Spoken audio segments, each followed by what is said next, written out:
Hello WinCraps fans. Today I'd like to discuss a strategy called the Hedgeless Horseman. This is a strategy proposed by John over at ProCraps. You can find him at youtube.com/@ProCraps. And it's a fairly simple system. Let me just kind of describe it for you. Basically, you're going to be betting 4 units per shooter. And that would incur 1 don't pass bet and 3 come bets. Now, he has some different options. One of them is an optional lay bet on the comeout, and I'll discuss that. The bets he proposes should be at least 2 times the table minimum. And I've set up an auto bet script here, so let me just kind of walk you through. Basically, we're starting out. We're going to tell the auto handle winning bets to take bet and winnings. Now, some of these systems we've been running, we've been saying to set this to the same bet. But in this case, since we're going to be using come bets, we don't want to have a problem with potential put bets. Let me explain that. Some tables, they will allow you to make a put bet, that is to put up a come or pass line bet without going through the come out roll. So if you select the put bets, allow put bets on WinCraps, and you were to say on auto handle winning bets to make the same bet, then in fact your come bet would not come down after it won. It would stay up there because it's allowed as a put bet. Well, that's not what we want. So in that case, we're going to take the bet and the winnings down, and then we'll rebet the bets that we need to make. Then I've got a check stack I'm using as the lay option. We can set this to true or false to use the lay bet. I'm setting auto lay and auto take full odds to false. We'll turn that on in one of our trials here, but we're starting out with false. Then we're going to start a new session with a bankroll of $500. And then we're going to have a little thing here. We're going to play some multiple sessions. So we're going to say if the bankroll drops below 100, because we're betting $25 units, so 4 units, which is what we require, is going to be at $100. So anything less than $100, we don't have enough to do the 4 units, and we'll start a new session. Or if we're going to earn 20% on our initial bankroll, then we'll stop also.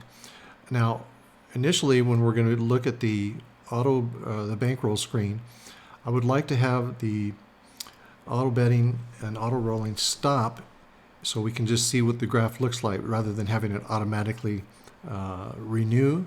That way we can look at it and then restart it new by ourselves. And then when we want to run a longer session, we'll come in and delete this line right here. We'll preserve the check stacks because we are using a check stack for the check stack 2 lay option. So we'll just preserve those. Now here's the system, very simple. These are all the lines that comprise the system. If we're on a come out roll, then we're going to count the number of come bets. Because if there are come bets that were remaining from the previous come out, let's say that don't pass, let's say it was established on a point of 5, and then a few come bets got established also, and then the shooter rolled a 5, well, the don't pass would lose, and you would have some unresolved come bets still sitting out there. So in this case, we want those bets to resolve, and so we're not going to make the don't pass bet unless there are no come bets. So we do that by saying count come bets. It's a function. It's just going to count how many come bets are out there, and if there are none, then we'll make a $25 on don't pass. And then if we have the lay option turned on, then we'll also bet $50 on lay 10. Now for now, the first test here, we're going to do the lay option will be turned off, so there'll be no lay 10 bet. Then we're going to have a counter here called come bets made. We're going to make 3 come bets, but they may resolve when the come bet is made. For instance, if you roll a natural, 2, 3, 7, 11, 12, then that will resolve. Or they might run to a point, and then they'll either win or lose and be resolved that way. In either case, whenever we make a come bet, we're going to register 1, and we're only going to make 3 of them. So it's not a matter of getting 3 established come bets. It's just a matter of making 3 come bets total. So that's on the come out roll. If it's not the come out roll, what we're going to do, there's got a line here that says remove lay 10. Now that just kind of covers all possibilities. Whether we're making the lay 10 or not, it doesn't matter. If there's no lay 10 there, remove lay 10 doesn't hurt a thing. And then we're going to say if our counter of come bets made is less than 3, then we're going to make the $25 come bet. And we're going to add 1 to the counter, saying that, okay, now 1 has been made. Then when it comes through, by the time it has made 3 come bets, it will no longer execute this line. And that's it. That's the whole script. So everything's activated there. We could go back to the main screen and we could start a new session. Now I'm just going to leave this. Normally when you start a new simulation, you'll deselect preserve previous sessions data and deselect preserve sessions log because you want to start with a blank slate. In this case, I've already been rolling. I've accumulated some sessions and I don't want to erase them right now, so I'll leave those checked. And now we can just do a little hand rolling here and see what's happening. Now here we are in a comeout roll. It's got $25 don't pass. Let's try and roll, say a setup point of 10. Here comes our first come bet. Notice there are no odds. Let's say we roll a 9. Come bet moves to the 9. We got our second come bet. Let's say we roll an 8. Come bet moves to the 8. Now we have our third come bet, and let's say we roll a 6. There we go. Now we have 3 established come bets. No more come bets being made, and we still have our DP. So now we would just have to see what would happen. Now hopefully we would roll a 6, an 8, or a 9, make money on these, and then at some point we would 7 out, so we would win all the bets. Now of course that might not happen. As I mentioned before, what happens if we roll a 10? Let's say we roll a 10 now. We lose that don't pass bet, but we still have those 3 established come bets. So now the rolling would continue. Let's say we roll an 8. And now, as you know, come bets are always active. They're contract bets. You can't call those off. And since we rolled the 8, that come bet won and it came down. Now we have 2 come bets remaining. Those would have to resolve. So let's say we roll a 7 out. Those are now resolved and the whole system starts over. So here's your $25 DP. Now we can go to the bankroll screen and we can play this out a little bit. I've got the hyperdrive slow down. Okay, now here's what I entered that command that said to stop when we reached a win goal or a loss limit. So it stopped according to that auto bet command, and now I can see on the graph here, we start with a $500 bankroll. The 20% win would be $100. That gets us up to $600. Now it didn't draw the final point here because of the way we've written the script, but I can see here it's hitting the win goal of $100. And actually we could enter in a little message to tell us that. And then we can stop and we can start again. And now I can see it once again hit the win goal. Let's start again. There's another win goal.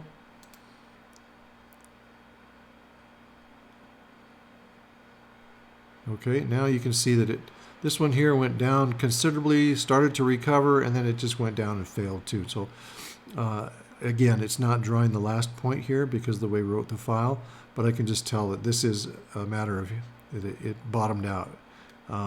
We hit less than $100 remaining. That's when we wanted to start our games over again. So we can see how that plays out. Run multiple sessions that way, or we can go back into the AutoBet script. Now let's go down and remove that one line that says to stop auto rolling hyperdrive.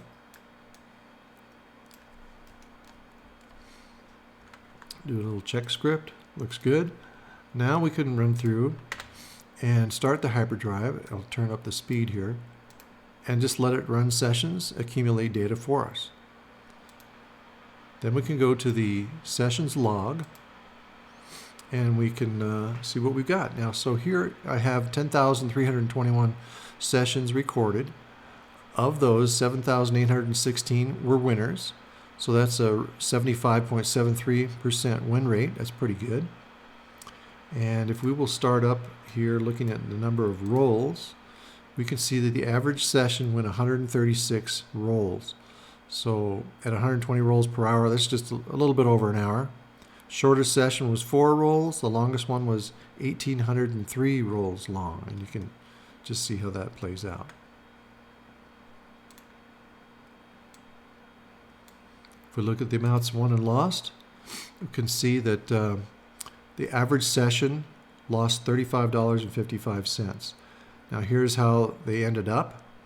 Down here we have the losing sessions, and you can see various steps. So if I were to enter, let me talk a little bit about the graph here. If you want to look at a specific point in a graph, you could just click on it. If you left click, then the point that you click on, first of all, it will draw a red line here and it will exclude anything to the left. And then in this box right down here, it will show the value that you just clicked on. So I clicked right there on minus 427. If I were to right click, then I will also get another screen here, a red screen, which excludes this data. But then this point here shows where I right clicked. So I right clicked at $45. So if I were to say I want to look here, I started with a $500 bankroll, I want to look at everything from minus 400, I can also select this value and just enter in what I want, minus 400, then hit return, and now it will move that red line to that reference point, minus 400. Now we can see that all these results right here fall below minus 400, and they just happen to fall on these lines here. So this one was around minus 427, this one was around minus 451, this one was around minus 476, and the last one here was just about, actually, it's probably the very end here, minus 500, full loss of bankroll. And you could look at the same thing on the right side as far as the wins are concerned.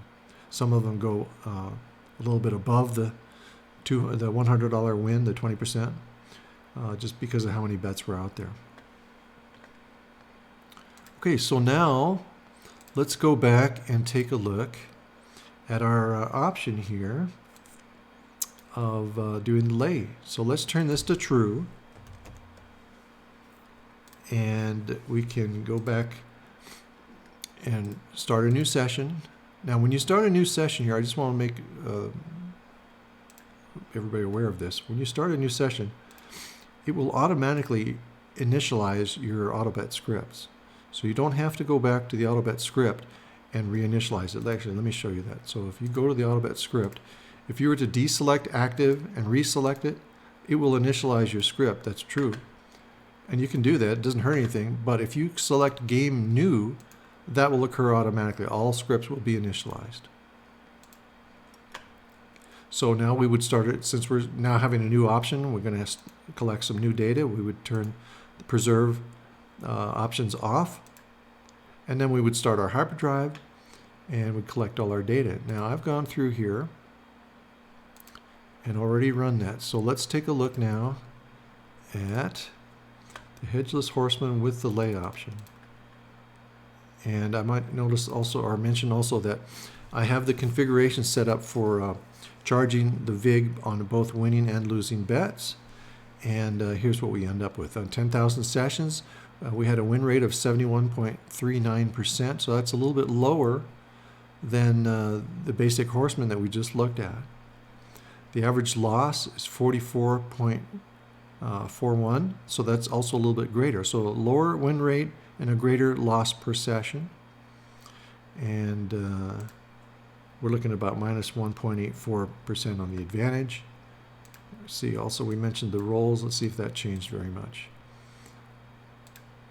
The average session was 146.29 rolls, so that actually went up a little bit. So for some reason, making that lay bet helped extend things out a little bit.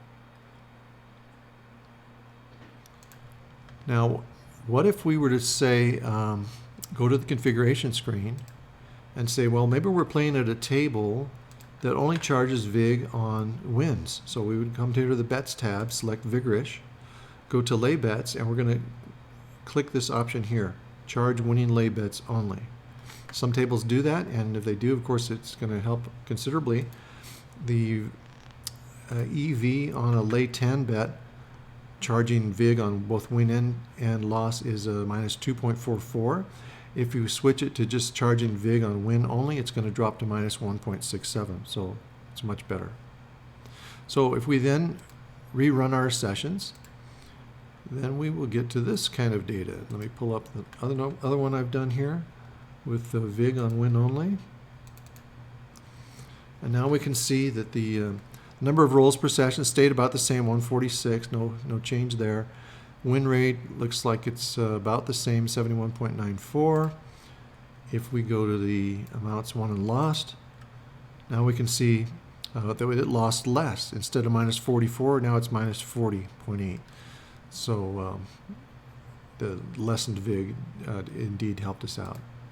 And the advantage dropped down to minus 1.68. So that's considerably better. So, of course, naturally, you'd want to play on tables that charge VIG on win only.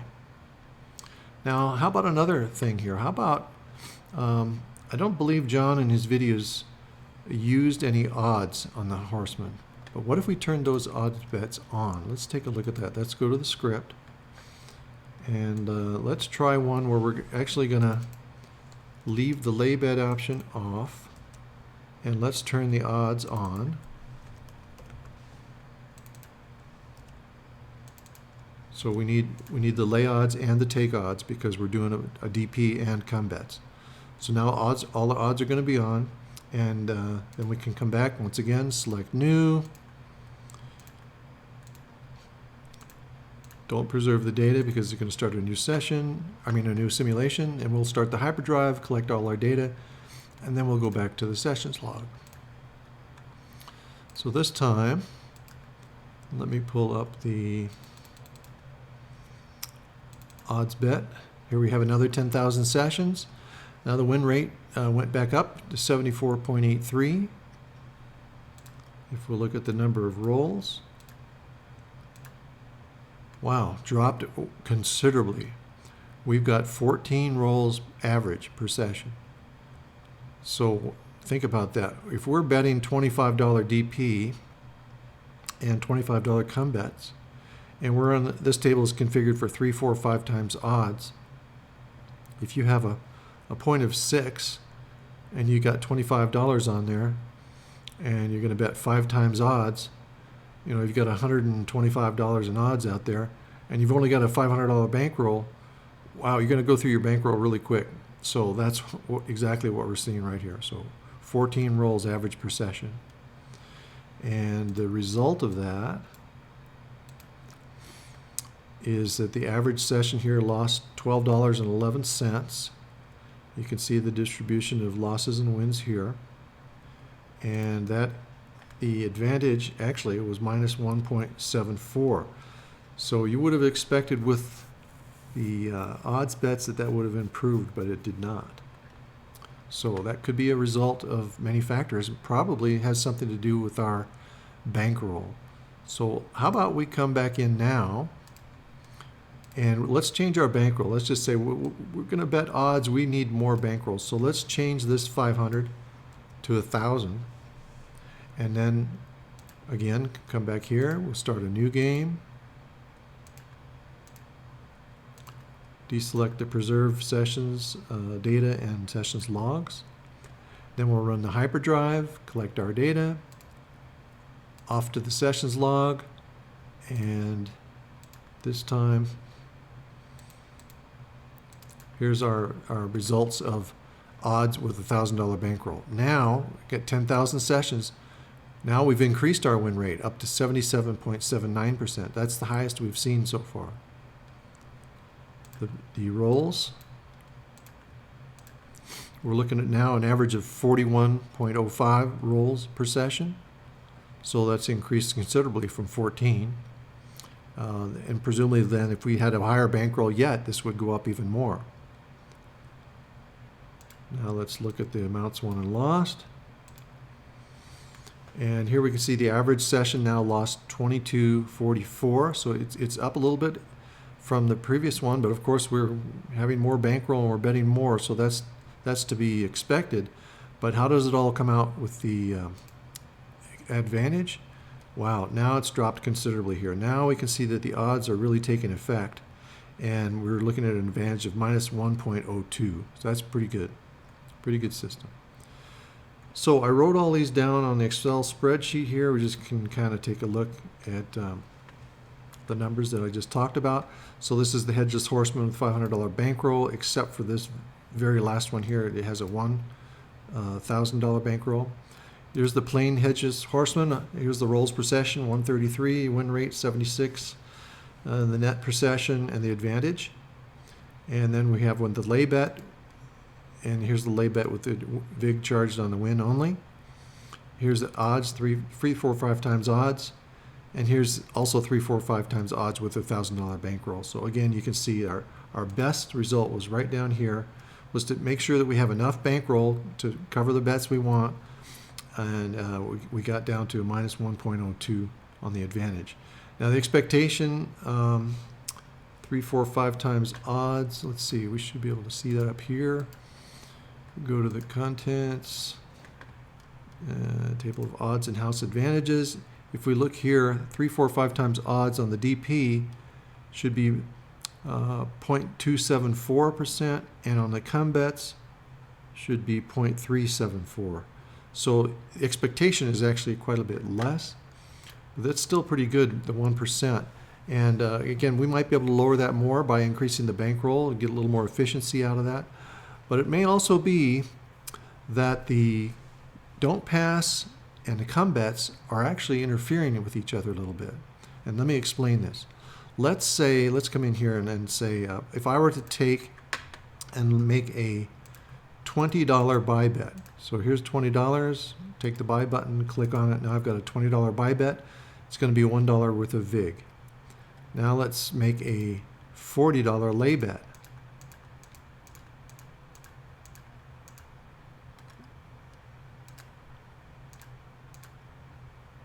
Okay, now we got $40 lay bet and a $20 buy bet. Each get charged VIG of $1. What's gonna happen here? Let's say that you roll a 4. What happens? You win the buy 4. The 20 pays 40. 40 minus $1 VIG. What about the lay bet? Well, you lose that. So you win 40 minus $1 VIG, and you lose 40 minus $1 VIG. So in essence, you lose $2. Now, what if the opposite occurs? Let's say that you roll a 7. Well, the 7, you're going to win the lay bet. So it's a $40 lay bet. You're going to win 20 minus $1 for VIG. On the buy bet, you're going to lose the buy bet minus $1 VIG. So win 20, lose 20, and then the VIGs, again, are going to be minus 2. So every time you resolve this scenario here, you're going to lose $2 VIG. Doesn't matter whether you roll a 4 or a 7. Just every time you're going to lose $2 worth of VIG. So even though the lay 4 would be a minus 2.44 or 1.67, depending upon how you can have it configured, you're not going to achieve that result because it's being interfered with on the buy bet. Same thing with the buy bet. You're not going to achieve the results it should have because it's being offset by the lay bet. Now, individually, of course, if you pull them up on the bet results screen, it should show properly.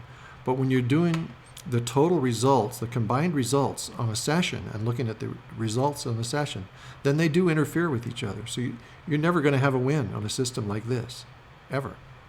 So I would experiment with some of those numbers. Now, John has also mentioned a number of options you can do on the Hedgeless.